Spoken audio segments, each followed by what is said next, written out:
The story of Cain and Abel. Hello, my friend. Welcome back. Tonight, we continue the story that began in a garden. This is the story of Cain and Abel. It is a story about choices and about hearts. So, snuggle in. Take a deep breath. In through your nose and out through your mouth. Feel your whole body relax as you focus on God. Remember, He is with you and loves you. So rest in His presence as you listen. Let's begin. After Adam and Eve left the Garden of Eden, the world was no longer perfect. The ground that was once soft and fruitful had become hard and rocky. The bright flowers no longer bloomed easily, and the fruits and vegetables were no longer as plentiful. Adam's work became difficult. The days were heavier as Adam and Eve worked from sunup to sundown. Life was no longer easy, but God was still with them. He watched over them. He listened to their prayers, and He continued to care. Soon, Adam and Eve had a child. Their first son was named Cain. And not long after that, they had another son named Abel. The brothers grew up together. Imagine the fun they had taking care of the animals and running through fields. When Cain grew up, he became a farmer. He worked the soil, planted seeds, and pulling food from the earth with his own hands. Abel became a shepherd, watching over sheep, guiding them gently and protecting them from harm was what he enjoyed doing. Both boys worked hard. Both boys lived under God's sky, and both boys knew God. Cain and Abel worked hard every day. Each of them had special gifts and talents, just as you have special gifts and talents. God gave us all different talents so that we could use them for His glory. One day, it was time to bring an offering to the Lord. An offering was a gift, a way of saying, thank you to God for everything that He has given His people.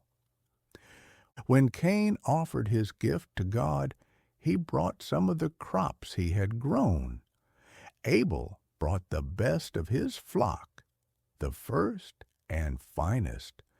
But God did not look at their gifts only, He also looked at their hearts. In other words, if they bring their offering with a cheerful and thankful heart. God was pleased with Abel and his offering. Abel had chosen the best sheep to offer, the strongest sheep without blemish. But above all, he brought it with a grateful heart. But Cain's heart was not the same. God did not accept Cain's offering. It was not the best crop, the best grain, the best fruits or vegetables. When Cain realized his offering was not accepted, his face grew dark. His heart filled with anger and jealousy. God saw this and spoke to Cain gently. "Why are you angry?" God asked. "Sin is waiting at your door, but you must choose what is right." You see, God gave Cain a chance, a warning, a loving invitation to change. But Cain did not listen. One day, Cain asked his brother Abel to walk with him into the field. And there, far from home, far from watching eyes, Cain did something terrible. He attacked his brother, and Abel died. The world felt heavier than ever before. This was the first time death entered the human story. God came to Cain and asked, "Where is your brother Abel?" Cain answered, "I don't know. Am I my brother's keeper?" But God knew. Then God said, "What have you done?" Cain's punishment was great. He would have to work harder than ever to produce crops. He would wander the land and be an outcast. Cain was afraid, and he said, "My punishment is more than I can bear. Anyone who finds me will kill me." But even then, God showed mercy. God placed a mark on Cain, a sign of protection, so no one would harm him. God did not stop loving Cain, even when Cain had done wrong. It's true that Adam and Eve lost a son that day. They watched tearfully as Cain left for another land. But God was still at work.